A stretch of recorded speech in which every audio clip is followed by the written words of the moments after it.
でもやっぱり死にたくねえって思っちゃうな。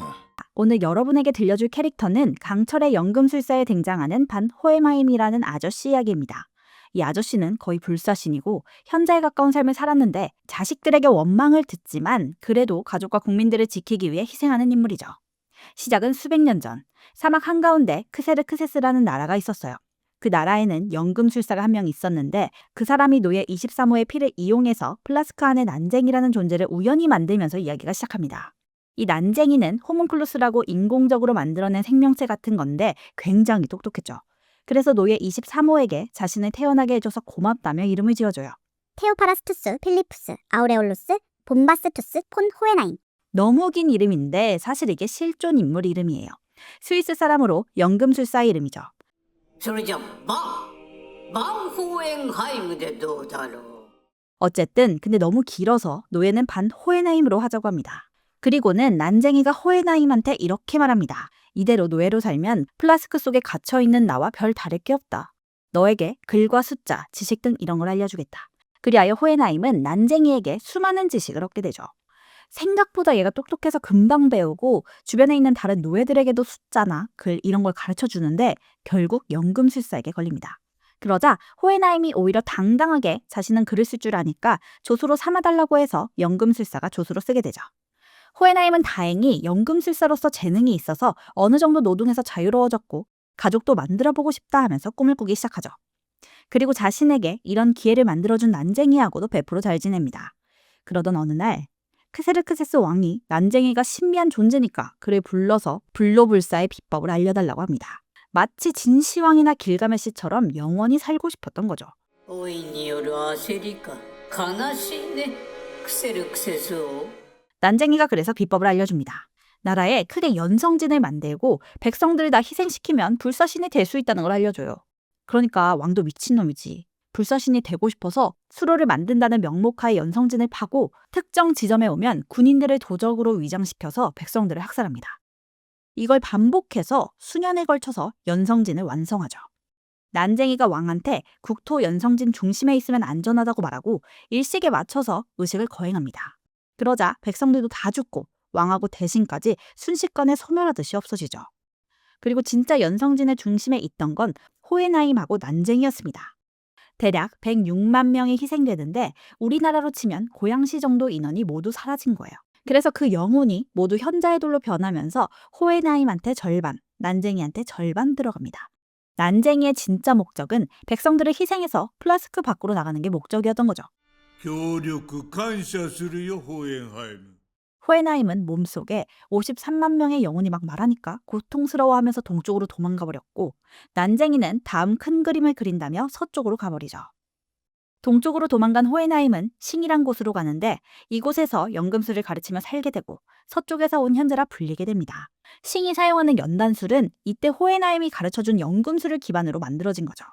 반대로 난쟁이는 서쪽에서 연금술을 사용하면서 동쪽에서 온 현자라 불리게 됩니다. 호에나임은 내면 속에서 들리는 목소리를 단순한 소음으로 취급하지 않고 개개인의 영혼으로 대해요. 그들의 이름과 사연을 마음속에 새기며 지내죠. 한편 난쟁이는 아메스트리스라는 나라를 건국합니다. 처음에는 소국에 불과했지만 주변 나라들을 힘으로 집어삼키며 영토를 넓히는데 특이하게도 동그란 원 모양으로 커집니다. 그리고 나중에는 그림자처럼 뒤에 숨어서 군부체제의 나라를 조종하며 다음 계획을 세웠죠. 대략 400년 정도가 흐른 후 호에나임은 아메스트리스로 넘어와 동부의 리젠블이라는 작은 시골 마을에 정착하게 돼요. 그곳에서 피나코 록벨이라는 술친구를 만나고 그녀의 소개로 트리샤 엘릭을 만나 결혼합니다. 그런데 애니메이션을 보면 트리샤 엘릭이 8살 정도의 아주 어린 모습으로 잠깐 등장하는 장면이 있어요. 어린 트리샤가 같이 춤을 추자고 권유하는 이 장면을 보고 호에나임이 로리콘이 아니냐, 트리샤를 어릴 때부터 지켜보다가 결혼한 거 아니냐라고 오해하시는 분들도 있는데요. 이 장면은 사실 호에나임의 꿈이나 정신세계를 표현한 거라 가볍게 참고만 하시면 됩니다.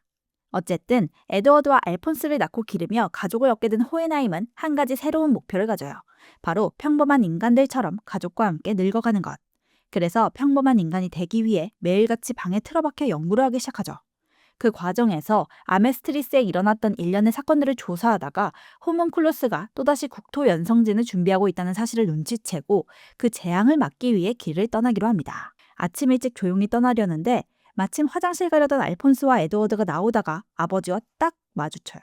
이때 호헤나임은 아이들을 보자 눈물을 터뜨릴 뻔한 걸 참느라고 굳은 표정을 짓죠. 하지만 에드워드는 안타깝게도 이 모습을 오해해서 아버지가 매정하게 가족을 버리고 간다고 생각합니다.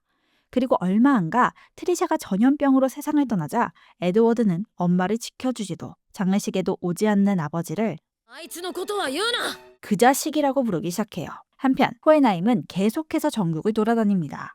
국토 연성진을 막기 위해 중요한 위치마다 자신의 몸속에 있던 현자의 돌을 뿌리고 다니며 카운터를 준비한 거죠.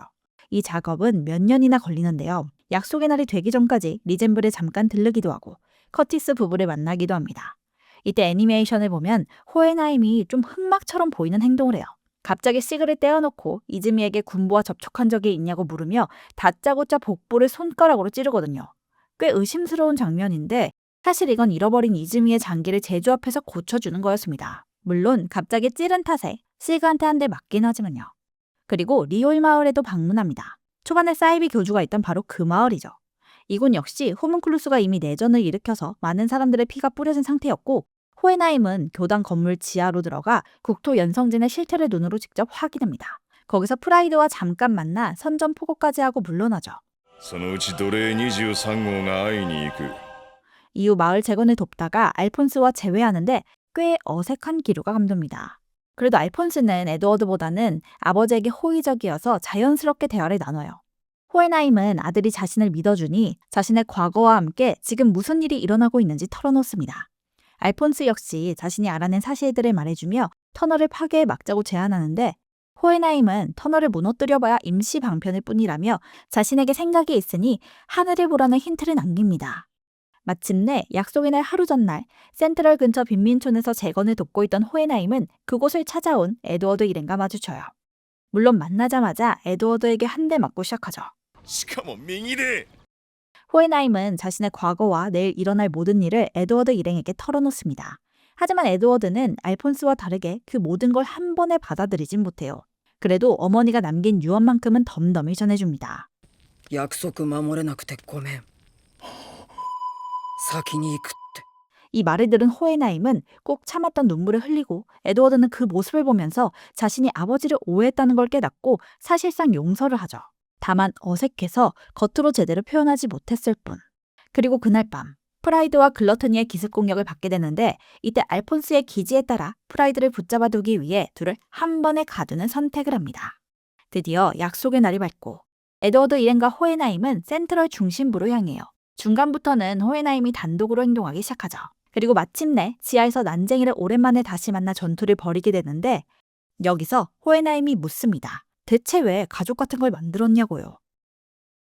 사실 난쟁이는 신 같은 존재가 되고 싶어서 7대 욕망을 떼어냈지만 그 호문클루스들에게 자신을 아버지라고 부르게 했던 건 마음속 깊은 곳에선 인간처럼 가족을 만들고 싶었던 거였죠. 전투 중 의도치 않게 난쟁이에게 현자의 돌 일부를 빼앗기게 되는데 오히려 현자의 돌이 된 자들의 의지가 반발하면서 난쟁이는 몸이 부서지고 본체가 드러납니다.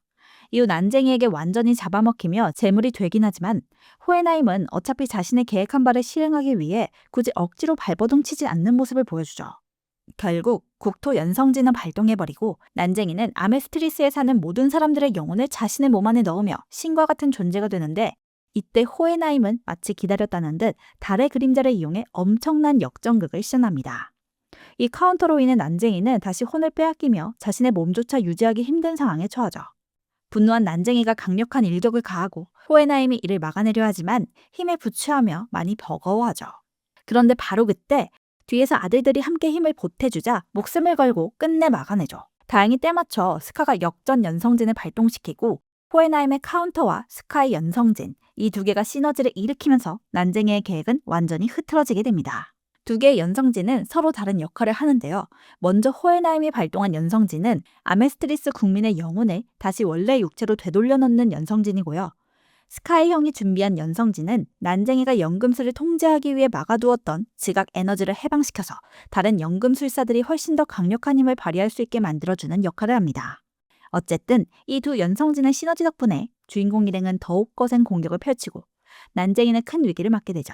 하지만 난쟁이도 끝까지 발악을 합니다. 호헤나임은 탱커 역할을 훌륭히 수행하다가 결국 완전히 리타이어하고 이어지는 주인공 일행과 군부대의 무차별 포격으로 마침내 난쟁이를 쓰러뜨리죠. 이제 마지막으로 영혼까지 희생한 알폰스를 되돌려와야 했는데요. 마땅한 방법을 찾지 못하자 호헨하임은 아버지로서 마지막 남은 자신의 목숨을 희생해 알폰스를 데려오라고 합니다. 하지만 이때 명대사가 나오죠. 에드워드는 차마 아버지를 희생시킬 순 없었고 결국 자신의 진리의 문 자체를 대가로 지불해 알폰스를 무사히 되찾아옵니다. 호헨하임은 이렇게 훌륭하게 자란 아이들을 보며 깊이 만족해해요. 그리고 한편으로는 난쟁이의 죽음을 애도하기도 하죠. 사실 호헨하임과 난쟁이의 관계는 꽤 복잡합니다. 유일하게 동시대를 살아온 인물들이고 둘 다 불사의몽을 가졌으며 서로에게 스승이자 친구, 그리고 어떻게 보면 같은 피를 나눈 형제 같은 존재였으니까요.